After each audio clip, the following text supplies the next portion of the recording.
Just pulling the top out, see if there's anything in the roof. It's a bit slabby, so it's likely to fall down in a big sheet. I've been knocked out a couple of times down here. Check the roof for anything by pulling the top off. It's not very flat, so it's likely to break into a lot of pieces. A few times down here I've been knocked out. Rod Manning yelled that a huge diamond find would make things better for him. And lesson tools. He thought he had won the lottery, but what they really found was a scary forgotten mine shaft that could swallow them whole. They were sick and had no money left, so they were pushed to their limits in the hellish desert. They were afraid of failing because they would lose everything they had worked for, and time was their worst enemy. Let's see if their last most desperate chance pays off or if the darkness takes them first. The bad luck of plowboys. In outback opal hunters, they're always on the lookout for those beautiful opals. It's very hard to be an opal hunter out there. One day you might find a stone that instantly makes you rich, but the next day all that money could be gone, leaving you with only bills and dust. A lot of dreams are crushed in this world. It's really old and dry and the ground is all red and orange. People have been digging there for years, trying to find something good. It's really hot out there. It's really hot and stays that way all day, making everything dusty and dry. That won't make us any money because the boys are off taking the top off the climb to get rid of waste. We really need this guy to bring in some cash. Opals are like these beautiful colorful stones that are full of fire, but they're buried deep in the ground. The miners sometimes only see a tiny flash of color in the ground. It's like the opals are giving them a hint and telling them to dig deeper. There's this miner named Rod Manning. You know guys like Rod if you watch the show. He was very familiar with this rough world. Along with his friend Les, he wasn't just looking for wealth. They had to physically dig to stay alive. They had a lot of debt and families to feed. Also the opal season, the short time they could mine, was ending very quickly. You see, that season ends quickly, either when it gets really hot in the summer or when big rains come through and flood everything. I think we need to move forward to get the worst of it. I'm all set to go. What if you can get it up here? That might help you peel everything off. Okay, so I can't quite get to it. It felt like there was a curse on their spot, which was called Plowboy's Mine. It seemed like they weren't finding anything good. Les was really sick, which made things even worse. He was in so much pain some days that he could hardly move. Rod had to do almost everything by himself because of this. Take a look at that. Rod spent every day out in the crazy hot sun digging hole after hole in the dry red dirt, hoping and praying that he would find something that looked like opal. Rod was also very worried about Les. He knew his friend was tough, but this sickness was awful. Even when he was in pain, Les would always tell Roddy, "You gotta keep moving. I can't let this bother me." But Rod could see how much Les hurt, which made things even worse. And their gear. It was really old and it broke down all the time. When their diesel fan broke down, it was one of the worst times. This was a big problem.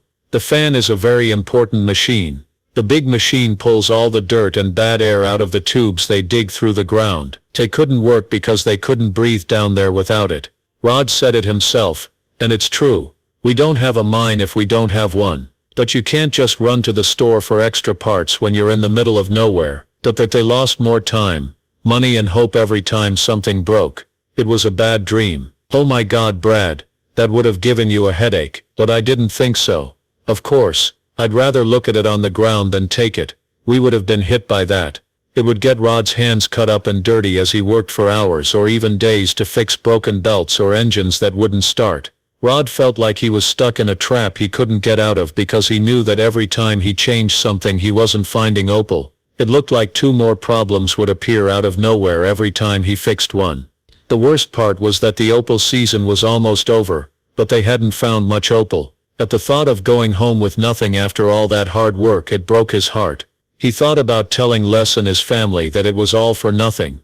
That's a safe pile of dirt. That's it for now. I can't slew either way anymore. Just a little more out of the roof, please. But there's something about Rod.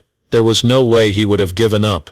He thought that if you pay close attention, the land would seem to speak to you and tell you where the opals are hidden. Being knocked down and going through really hard times didn't stop him.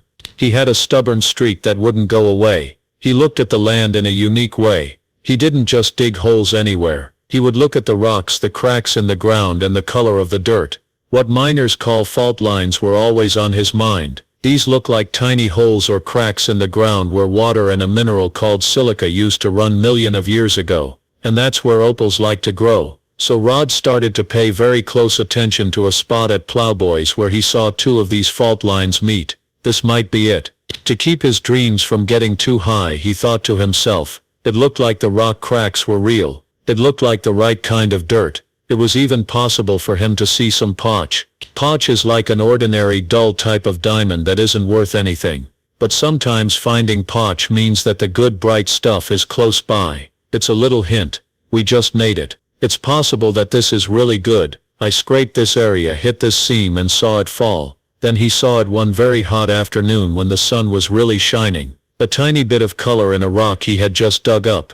His heart jumped around. He wiped off the dust quickly. There were shades of blue, green and maybe even purple. There was no way that stone was big, but there was color to it. There was hope, just a tiny bit of it. Rod knew what this might mean. A little stone can sometimes lead you to a big one. It doesn't matter how small the opal is. If the colors are strong and bright like reds, oranges or blues, it can be worth a lot of money. Also, if you find a black or sparkling opal that is really beautiful, big and bright, it could be worth more than $100,000 all by itself. Rod carefully and very slowly began to chip away at the rock around the color. He had to be very kind. His tool could break the stone with just one bad move. This would turn something valuable into useless dust. He had to know for sure if this was just the ground tease him again or if it was the start of something that could change their lives. We were 40 feet above gravel, dirt and rocks. It weighs a lot. We're getting rid of a large area where the puns don't work. I'm taking a chance, but I think I have an 80% chance of making it work. But it looked like that was all Plowboys was going to give them. Even with that little bit of color, there were no more signs coming from the rest of the mine. They dug along other fault lines in the hopes that the small rock they found first was a sign of more. They looked but didn't find anything. It really let us down. Rod could feel his worry getting worse. Why would they work together if they didn't find something big soon? What is going to happen to Les? Les was also worried even though he was hurt. Mate, he told Rod, that little bit of color was a good sign. But we need more than signs. We're in big trouble if we don't get something real soon. Things are running out for us. It felt like a race every day because the season was almost over. Also, guess what? They were still having trouble with that stupid diesel fan, or it may have broken down again. They couldn't get rid of the dirt and dust in their digs because of it. They were unable to move. Rod knew that things at Plowboys couldn't go on like this. It was just too hard and bad luck. These people had to try something new. Rod made a tough choice. Their work would stop in the main area, and they would move all of their tools to a different part of their lease far from where they usually worked. There may not have been any digging there before. There was a chance that their luck would change there. We thought that going to a different place would make things better, but what they found was even stranger and more dangerous than they thought. Why the dark shaft is what it is. Rod and Les packed up what stuff they still had and moved to this new unexplored part of their land. To be honest, it was a big risk, but they didn't have many other options. As they poked and prodded around the new area, they were hoping to find some kind of sign or clue that opal might be hidden there. That's when they found it. Not even a hint of bright opal, with a creepy thing that made Rod's hair stand on end. The cave was a dark hole in the ground that was very old. The mine looked like it had been left empty. It was also strange that this mine wasn't shown on any of their plans. It felt like a lost secret spot. Near the door to this old mine, the air felt strange, like it was thick and old. It smelled like old wet dirt that hasn't been in the sun in a long time. Other than that, there was a smell that seemed to whisper trouble. It was hard to tell how long it had been there. It could have been dug up 50 or even 100 years ago. What could be waiting for them in the dark down there? Most of the time when we hear that sound, we run straight to the escape ladder. We know nothing fell because we didn't see any dust or anything else. Rod just stood there and stared at it. He knew right away that this was a big deal.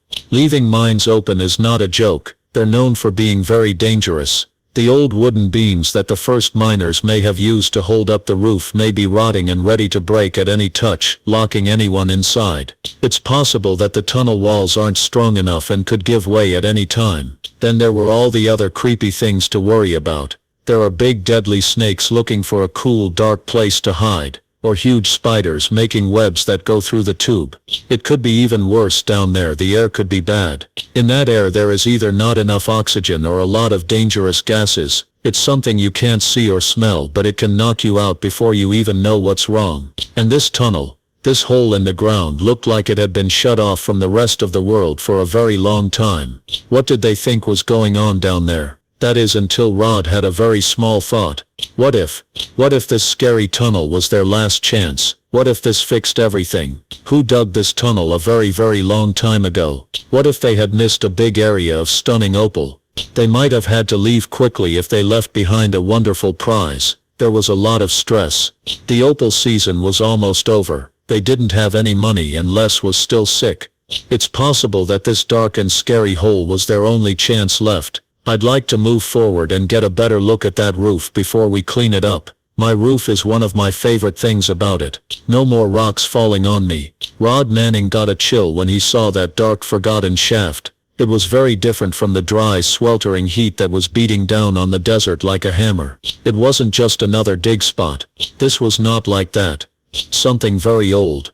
Opal miners with a lot of experience talked about this kind of place in whispers and sideways looks. Something from the past. It might be a tomb. There might be a secret treasure chest. We've seen the miners go through a lot on outback opal hunters. Bad luck, broken tools, and unbearable heat.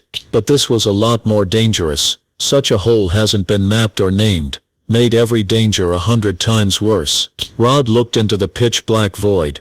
Everything that could go wrong making his heart pound. Behind him he was leaning heavily against their beat-up van. His pale face was stained with dirt and sweat. Les knew what they were looking at and what it might mean, even though he was very sick. His voice was rough and determined as he said, "Well, Roddy, we didn't come this far to turn back because of some darkness, did we? But buddy, that thing looks older than the long underwear my grandfather wore. We're careful as we go in." Being careful wasn't even close to it. After that, please do it again for Les and me. We need more. Target is a pretty important game this season because it made me decide that the old guy needs to be sent off the right way this year. Most people who watch don't understand how dangerous these old Australian opal fields really are. There are hundreds of thousands of hand-dug holes all over Lightning Ridge, Cooper Petty, and further away. Many of them are over 100 years old. They were dug without permits, without any engineering understanding, and with no thought for safety. People did it out of desperation and hope. It only had deep holes in the ground that were often covered by weeds and dust. There were no maps or signs. Some swallow whole cars without notice. They wait for people to be unaware and kill them quietly. Everyone in their teens has heard stories about guys going missing for days. Some were never found. There are hints of these deaths in the show, but they are often cut out of the final cut. Too bad and true. Rod said with his jaw clenched. The first thing we do is test the air. I'm using a rope to go down. Les, you stay on top. Just don't argue. You're not fit enough to crawl around in what? It wasn't just a smart move. It meant life or death. Outback opal hunters often skip this step, but it is very important to check old mines for dangerous gases. Old people call it black damp, and it can build up over time, especially when old wood rots and oxygen is lost. A man can be knocked out with just one breath of carbon monoxide or air that doesn't have enough oxygen. Not fancy gas monitors, just simple tools. To find them, they had to drop a lit candle or lantern down a hole. You left if the flame went out. It was rough, but for many workers there was no other choice. This time the flame stayed on, flickering occasionally but still living. That was enough. They rode the strongest line they had to the tow bar of the ute. He looked at the knots 3 times and then again. This was the best kind of bush physics that the show loves to show off. You use what you have to fix things out here. You don't have another copy. You'll be there for them. I love this place. In the 1960s and 1970s I spent a lot of time with my family up here. My dad said that butterfly and pony fence were real. He put on his LED headlamp, put his UV torch in his pocket, and got his trusted pick. A lot of people know that UV light can help find hints and find opals that are hidden in the dirt. Hints of something that was lost. Something that old-timers might have left behind. Okay, he said with a breath that felt way too heavy. This is the end of everything or nothing. As he slid into the void, the rope squeaked. The walls of the tube were rough, even, and close together. A piece of loose rock slid out from under his boots and fell into the deep hole below. The hairs on the back of his neck stood up with each echo. It was getting colder as he went down. It smelled damp and earthy, metal-like. He walked past fossilized roots and dry clay lines until he felt his boots touch the ground. 15 feet. That's the end of most old shafts. It was the same with this one. But what he saw when he got there was different. A cave that was dug out rough and is just tall enough to stand in. Pick marks could be seen all over the walls. Deep cuts that were made before power tools. Someone worked on this.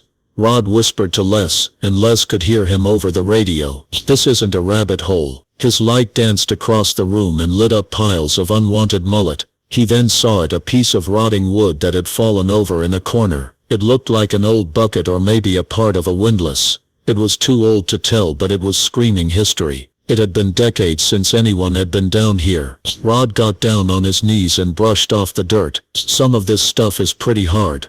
It's unlike anything I've ever dealt with before. Things are very different. It was still heavy outside. He stopped and shined his UV torch across the wall. Did you see a shimmer? A dim glow that looks like a ghost in the sandstone. It was gone just as quickly as it came into view. It might have been the light, or it might have been Potch, or better. He hasn't said anything yet. Not until he was sure. Waiting for Rod to say something, he went back up to the top and looked less at the edge of the shaft. What did the old folks miss? They might have left because it ran out of water, but something else might have scared them away. Not good air, cave-in, or maybe, as some of the more religious people here say, a curse. Even though Rod didn't believe in ghosts, he did trust his gut. He had a feeling that this place was more than just some old tool marks and dusty rocks. Rod Manning wasn't just after Opal when he stood in that forgotten cave. He was going back in time, into the unknown and into danger. He wiped his forehead, turned his light back to the glow on the wall and said, "Mate, let's see what secrets you've been hiding."